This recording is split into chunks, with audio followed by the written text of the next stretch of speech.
नमस्कार साथियों, स्वागत है आपका एक बार फिर से हमारे YouTube चैनल पर। और आज हम इस वीडियो के अंदर हम बात करने वाले हैं कि यदि मैं शेयर मार्केट में इन्वेस्टमेंट करना चाहता हूं और मुझे जानकारी नहीं है, बिगिनर हूं, लेकिन मुझे इन्वेस्टमेंट करना है क्योंकि मैं मोटिवेटेड हूं। मैंने कई सारी वीडियो को देखी हैं, सुना है, लोगों से सुना है कि शेयर मार्केट में पैसा इन्वेस्टमेंट करने से हम एक अच्छी खासी वेल्थ बना सकते हैं।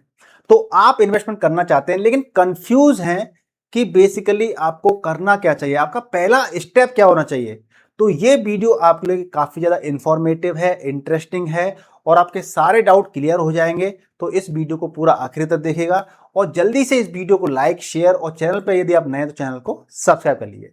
तो देखिए, सबसे पहले हम आपको सॉल्यूशन देते हैं कि भैया हमें अगर शेयर मार्केट में इन्वेस्टमेंट करना है तो इसका सॉल्यूशन क्या है।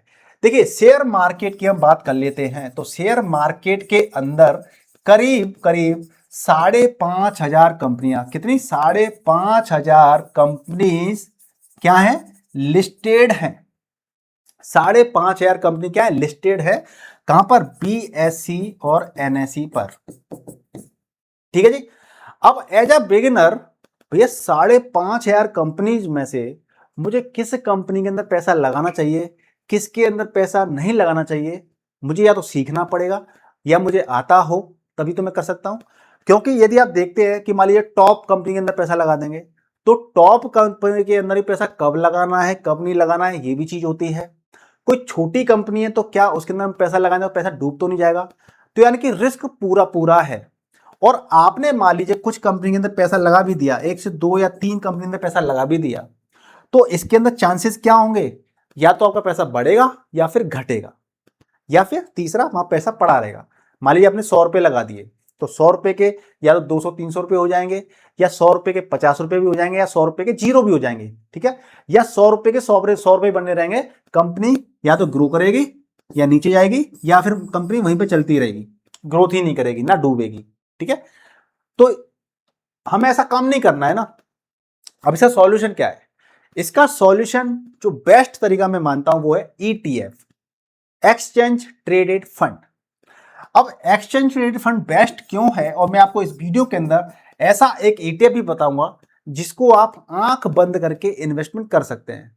हालांकि कहने के लिए ठीक है, बट फिर भी आपको सोच समझ के रिसर्च करके इन्वेस्टमेंट करना है। मैं आंख बंद करके क्यों कह रहा हूं, मैं आपको यह भी बताऊंगा। ठीक है ना।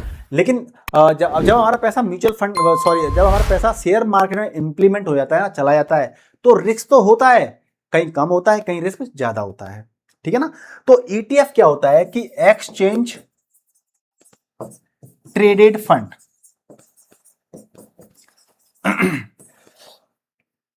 तो ETF यानी कि एक्सचेंज कहां पे, NSE BSE।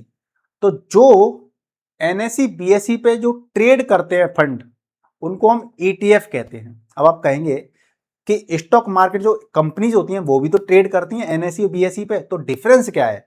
देखिए डिफरेंस क्या है, यहां पे मान लीजिए स्टॉक है तो स्टॉक इंडिविजुअली एक होता है किसी कंपनी का, वो आपका XYZ हो सकता है, ABC हो सकता है, 1 2 3 कोई स्टॉक हो सकता है।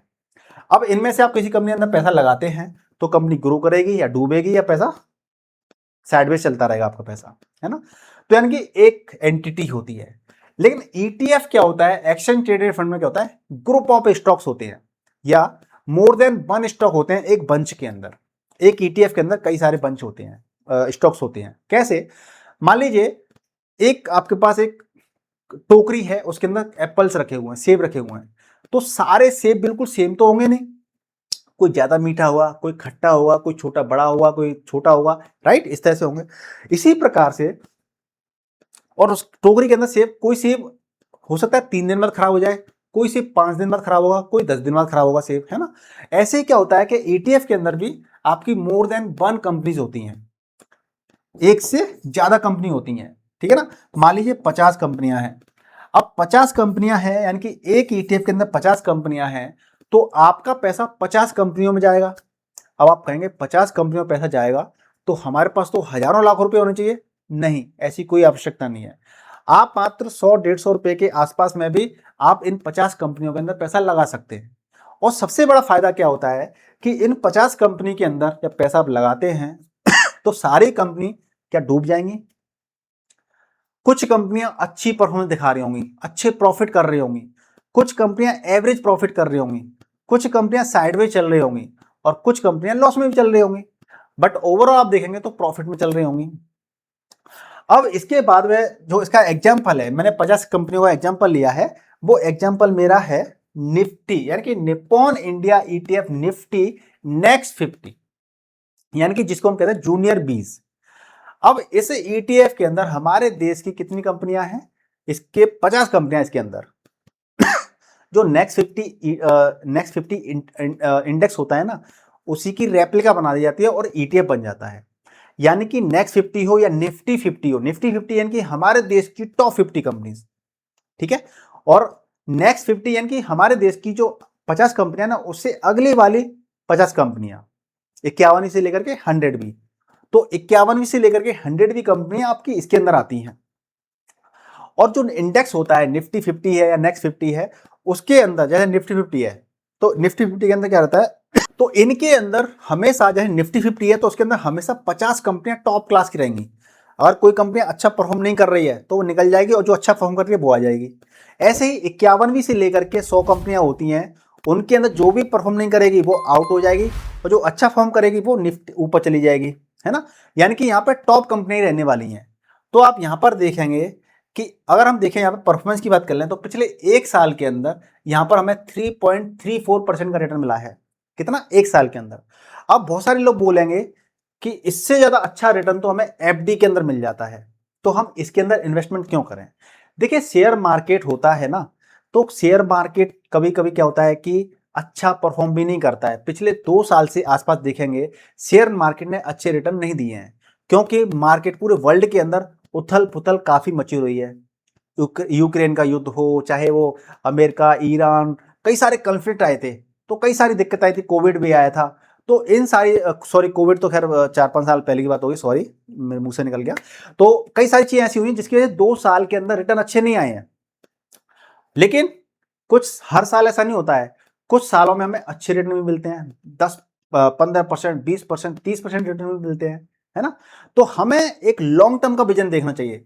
अगर आप शॉर्ट टर्म देखेंगे ना कि भैया मुझे तो 1 साल के लिए इन्वेस्टमेंट करना है, तो 1 साल में क्या रहोगे, तो भैया देख लो, अगर आपने आज से 1 साल पहले इन्वेस्टमेंट किया होता तो आपको इतना परसेंट रिटर्न मिल रहा होता। तो आपको क्या करना है, लॉन्ग विजन सोचना है। अब देखिए इसी चीज को हम कर लेते हैं 3 साल के लिए, तो 3 साल में देखेंगे आपको 73.78% का रिटर्न मिला है। अब बताइए क्या एफडी में रिटर्न मिल जाता? आपको नहीं मिलता है ना। इसी प्रकार से अगर आप 5 साल का कर लेते हैं तो यहाँ पे 86.25% का रिटर्न मिला है, और यहाँ पे अगर आप ऑल का कर लेते हैं तो आप देखेंगे यहाँ पर आपको 471% के आसपास आपको रिटर्न मिला है। और देखिए किस प्रकार से कंपनी ने एकदम से जंप लगाई है, तो यहाँ पे ये होता है। अब इसके अंदर आप देखेंगे वो कौन कौन सी कंपनीज हैं। पहले कंपनीज की बात कर लेते हैं। तो आप यहाँ पे देखिए Adani Power, Tata Motors, communication vehicles, Divi's Laboratories, Hindustan, इस प्रकार से हमारे देश की 51 टॉप 51-52 नंबर की जो कंपनी होती है 100 नंबर तक, वो कंपनियां इसके अंदर आ जाती है। और मैंने ये जूनियर 20 की बात इसलिए कर रहा हूं क्योंकि इसमें से कुछ कंपनियां अच्छा परफॉर्म करेंगी तो वो निफ्टी 50 के अंदर भी जा सकती हैं। यानी कि ओवरऑल यहां पर क्या रहता है कि जो लार्ज कैप कंपनी है, जो टॉप 50 कंपनी के बाद में जो कंपनी ये है, तो यहाँ पे थोड़ा सा रिस्क बढ़ जाता है उनके मुकाबले जो टॉप 50 कंपनीज होती हैं। तो जब रिस्क बढ़ जाता है ना, तो वहाँ पे पोटेंशियल भी बढ़ जाता है रिटर्न का, इसलिए मैंने इसको कंसीडर किया है। अब आप यहाँ पर देखेंगे तो आप यहाँ पर सीधा सीधा देख सकते हैं कि भैया इसका अगर मुझे इन 50 कंपनियों के अंदर पैसा लगाना है तो मुझे कितना पैसा पे करना पड़ेगा। आपको 781 रुपये 85 पैसे पे करने पड़ेंगे, आपके पास एक शेयर आपके पास आ जाएगा। अगर आप बिगिनर हैं, आपको शेयर मार्केट से डर लगता है, आप डरते हैं, तो आप लॉन्ग टर्म यानी कम से कम 5 साल का विजन रखते हैं, तो आप इस ETF के अंदर इन्वेस्टमेंट कर सकते हैं। हालांकि ये एजुकेशन पर्पज के लिए वीडियो है, आप किसी सेबी से रजिस्टर्ड जो फाइनेंशियल एडवाइजर होते हैं आप उनसे कंसल्ट कर सकते हैं, ठीक है ना। तो आप इसके अंदर लमसम भी कर सकते हैं, SIP भी कर सकते हैं, यानी कि हर महीने आप SIP 500 रुपये, 1000, सॉरी 781 का शेयर है मान लीजिए, तो आप 1000 रुपये, 2000 रुपये, 3000 रुपये, जितना आप चाहते हैं हर महीने आप इसके अंदर SIP भी कर सकते हैं। और लेकिन आपका विजन लॉन्ग टर्म होना चाहिए, यानी कम से कम 5 साल होना चाहिए। आप खुद सोचिए कि यदि आप पैसा लगाते हैं तो क्या ये कंपनियां भाग जाएंगी, क्या ये कंपनियां बंद हो जाएंगी, है ना।